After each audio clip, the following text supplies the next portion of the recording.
Good day, another benta na naman. So this time hindi sa carousel, sa marketplace naman may bumili sa atin. Ayan, bago natin ipack tong item na to, share ko lang sa inyo yung pinagdaanan na itong item na to. Sobrang dami ng pinagdaanan na bidding neto bago may bumili sa kanya. Unang bidding neto dito sa page ng Monster Peak Thrift Shop, na plate siya sa halagang 400 pesos.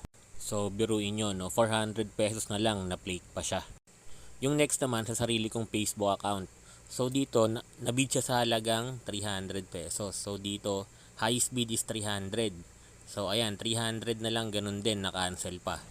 Kaya ako, naniniwala talaga ako na may mga tamang tao para sa mga tamang item natin. Parang sa tao lang din yan eh.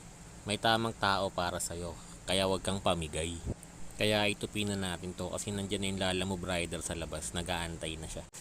Siyempre, pagkatapos nating tupin sa loob, guguluhin ulit ni kuya yan kasi humihingi yung buyer ng proof na nasa kanya na yung item.